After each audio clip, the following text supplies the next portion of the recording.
नमस्ते, जय श्री कृष्णा, ओम साई राम। मैं करुणा शाह अपने सब तमाम साई परिवार का स्वागत करती हूँ आपके अपने यूट्यूब चैनल पर, जिसका नाम है साई करुणा। उम्मीद करती हूँ आप सब कुशल मंगल होंगे। पिछले वीडियो में हम लोगों ने हेमाड पंत दाभोलकर जी का नाम क्यों रखा था साई बाबा ने, इसके ऊपर वीडियो स्टार्ट किया था। यहीं से हम अब आगे बढ़ेंगे। दाभोलकर जी जब शिरडी आए, तब उन्होंने जब साई बाबा को देखा, तब उन्होंने गुरु महिमा का असली अर्थ क्या होता है, गुरु क्या होते हैं, ये प्रत्यक्ष साक्षात अपनी आंखों के सामने देखा। और मन ही मन काका साहेब दीक्षित को और नाना साहेब चांदोरकर जी को वो धन्यवाद देने लगे कि अगर ये दो व्यक्ति ना होते तो इतने बड़े सत्संग से मैं वंचित रह सकता था। तो जब तक साक्षात गुरु के सामने हम ना आए, गुरु को हम ना पहचाने, तब तक हमें गुरु के बारे में कुछ बोलना नहीं चाहिए। ये बात उनकी ध्यान में आ गई। अब शिरडी में इनका पहला दिन था। उसी वक्त इन साठेवाड़े में रहते रहते वहाँ और एक सदस्य थे, बाला साहेब भाटे। इनके साथ इनका बड़ा वाद विवाद हुआ। वाद विवाद का विषय था कि गुरु की आवश्यकता क्यों होनी चाहिए। तो मैंने आपसे पहले ही कहा था कि गुरु में बहुत विश्वास और बहुत आस्था दाभोलकर जी नहीं रखा करते थे। तो इनका कहना था कि हमें जब तक अपने कर्तव्य पालन पर भरोसा ना हो, तब तक हम गुरु के पास क्यों जाएंगे, गुरु की हमें आवश्यकता होनी ही क्यों चाहिए। जब हम आजाद है, हमारा जीव आजाद है, तो गुरु करने करके हम गुलामी को क्यों अपनाएं। हमारे कर्म हमारे हाथ में होते हैं, हमें अपने कर्म करते रहने चाहिए। अगर हाथ पैर बांध कर यूं ही हम आलसी की तरह बैठे रहेंगे, तो भला गुरु हमारा क्या कर लेंगे फिर। भला उसका कोई भी भला क्यों करेगा कुछ, जो आलसी की तरह बैठा रहेगा। तो कर्म सर्वोपरि है और हमें अपने कर्म करते रहने चाहिए। और बाला साहेब भाटे जी का जो था, इसका विरोधी पक्ष था। उनका कहना इनके एकदम विपरीत हुआ करता था।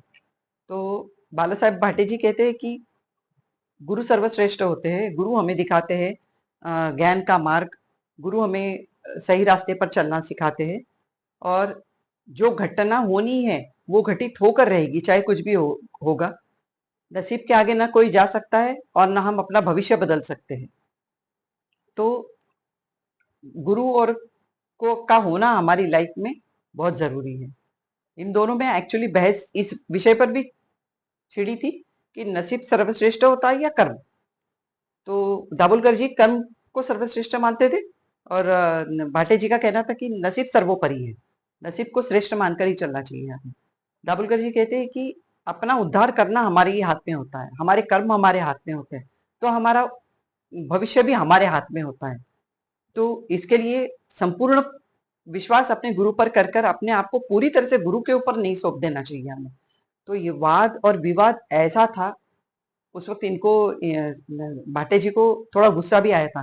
उन्होंने बोला कि जो वेद वेदांतों का ज्ञानी होता है, पंडित होता है ना, उनके ऊपर भी अगर गुरु का अनुग्रह ना होना, तो उसका पढ़ा लिखा जो कर्म उसने किया है पढ़ने में, वेद वेदांतों को पढ़ने में, तो वो ज्ञान भी केवल पुस्तकीय ज्ञान बनकर रह जाता है। तो उसको भी कोई विशेष महत्व नहीं रह जाता। तो मार्ग दिखाने के लिए गुरु का होना सर्वोपरि आवश्यक होता है। तो इनका वाद विवाद इतना जबरदस्त हुआ है और दोनों के बीच में अशांति, सिर्फ अशांति प्राप्त की इन दोनों ने। इतना भयंकर वाद हुआ और फिर दोनों आप अपनी होशियारी अपने पास रखिए, इतना बाला साहेब भाटे ने बोला और वो चले गए वहां से। थोड़ी देर बाद ये लोग द्वारका माई में गए साईं बाबा से मिलने के लिए। तो उस वक्त काका साहेब दीक्षित भी वहां बैठे हुए थे। तो बाबा ने काका साहेब दीक्षित जी से सवाल किया कि भाऊ, वाड़े में क्या चल रहा था, किस बात पर वाद विवाद हो रहा था। और अन्ना साहेब दाभोलकर जी की ओर इशारा करके ये बोलने लगे कि ये हेमाड़ पंत क्या कह रहे थे। अब साठेवाड़े में ये जो बहस हो रही थी, इसी वाद विवाद हो रहा था, इसी चक्कर में बाबा ने मुझे हेमाड़ पंत के नाम दिया, ऐसा ख्याल आया दाभोलकर जी को। अब ये हेमाड़ पंत कौन थे? तो दौलताबाद के एक राजा हुआ करते थे, जिन्होंने महाराष्ट्र का बहुत गौरव बढ़ाया था उनके जमाने में। उनके कुल में एक राजा हुए, जिनका नाम महादेव था, और उनका एक भतीजा भी हुआ। तो ये दोनों विक्रमी थे, पराक्रमी थे, और इन दोनों के एक महामंत्री हुआ करते थे जिनका नाम हेमाद्री था। तो हेमाद्री ये वर्ड संस्कृत वर्ड है जिसका मराठी अर्थ हेमाड़ होता है। तो ये हेमाद्री जो थे, ये बहुत बड़े रचनाकार थे। इन्होंने कई काव्य संग्रह लिखे थे। चतुर्वर्ग चिंतामणि नामक एक बहुत बड़ा ग्रंथ इन्होंने लिखा था, और इसी ग्रंथ के साथ इन्होंने काफी ग्रंथों की भी रचना की हुई थी। तो ये ग्रंथकार थे। और उस वक्त, उस जमाने में, उन राजा की जो बही खाते का हिसाब किताब था, वो हिसाब किताब संभालने का काम तक इन हेमाद्री ने किया हुआ था। तो अब मैं आगे चल के आपको ये बताना चाहूंगी कि जब साईं बाबा शिरडी का संस्थान बना था, जब शिरडी संस्थान बना था, तो उस वक्त बही खाते संभालने का काम अण्णा साहेब दाभोलकर जी ने किया हुआ था। और साईं बाबा के ऊपर संत चरित्र या सच्चरित्र लिखने का मान भी दाभोलकर जी को मिला हुआ था। तो दाभोलकर जी का ये पहला दिन था शिरडी के अंदर, लेकिन साईं बाबा को इनका भविष्य क्या था ये सामने दिखाई दे रहा था। इस वजह से उन्होंने उनको ये हेमाड़ पंथ ये नाम दिया था। तो हेमाड़ पंथ जो थे, या दाभोलकर जी जो थे, इन्हें अपनी गलती का एहसास हुआ। उन्हें ये समझ आ गई कि गुरु परम आवश्यक होते हैं। ये अंतर्ज्ञानी साईं बाबा थे, जो वाड़े में उस वक्त इतना अंतर होने के बाद में भी वहां क्या चल रहा है ये साईं बाबा को द्वारकामाई में बैठकर जब ज्ञात हो सकता है, तो ये किस श्रेणी के गुरु थे, ये दाभोलकर जी को इस बात का एहसास उसी वक्त हो गया था। दाभोलकर जी को उस वक्त लगा कि भगवान राम जो थे, वो स्वयं अवतार थे। उन्होंने कई जीवों का उद्धार किया हुआ था, कईयों को संकटों से दूर किया हुआ था। और भगवान का रूप होने के बाद भी, और समस्त ऋषिगण जो थे या साधु संत जो थे, इवन भगवान श्री शिव जिनका नाम जप किया करते हैं या जिनके नाम का ध्यान करते हैं, ऐसे श्री राम को भी वशिष्ठ गुरु के चरण छूने पड़े थे, उन्हें अपना गुरु बनाना पड़ा था। अभी श्री कृष्ण भगवान को लीजिए, श्री कृष्ण भगवान साक्षात खुद पर ब्रह्म का साक्षात सुंदर रूप थे।